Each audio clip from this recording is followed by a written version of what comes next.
বিয়ের পর অষ্টমঙ্গলায় বাবার বাড়িতে আগমন। আদর যত্নে বাবা, মা, ভাই সবাই খুব ব্যস্ত।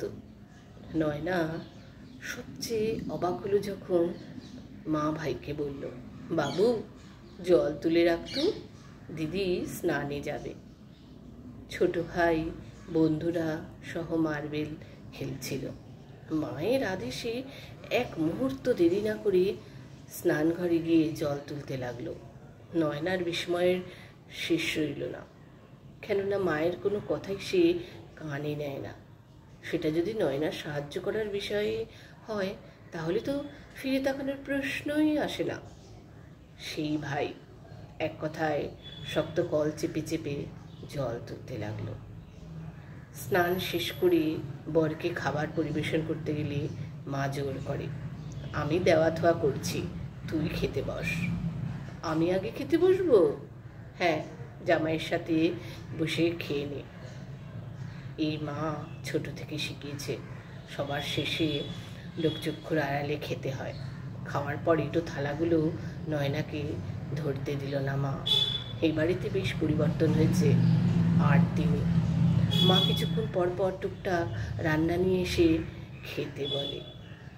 রান্নাঘরে যেতেও দেয় না, ঘর ঝাড়ুটা পর্যন্ত ভাই করে দেয়। ভাইকে আদর করে বলল, বেশ সংসারী হয়েছিস দেখছি। আমি বললে তো একটা কাজও করে দিতিস না, এখন না বলতেই সব করে দিস। দিদির প্রতি এত ভালোবাসা।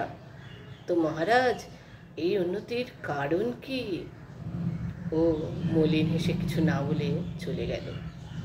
লক্ষ্য করলাম খানিকটা দূরে গিয়েও ও চোখের জল মুছছে।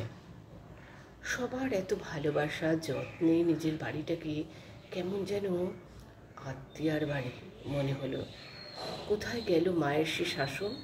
কোথায় গেল মায়ের আদেশ? এটা কর, ওটা কর। বাবা বাইরে যাওয়ার সময় কেন বলে না, নয়না মা শার্টটা নিয়ে আয় তো? ছোট ভাইটি কেন তার সাথে ঝগড়া করে না? কেন শয়তানি করে চুল টেনে পালায় না? নয়না বুঝল সেই বাড়ির বন্ধন থেকে মুক্ত হয়েছে। এতদিন ছিল মেয়ে, এখন শুধুই অতিথি যে দুদিনের জন্য আসবে। বাবা, মা, ভাই পরম যত্নে আপ্যায়ন করবে। সব কিছু কেমন পর পর মনে হয়। চাই না এমন যত্ন। আমার আগের রাগী মা, শয়তান ভাই, মন ভুলো বাবা, কোথায় এরা? এরা যে সবাই নতুন মানুষ। নয়নার চোখ ফেটে কান্না আসে।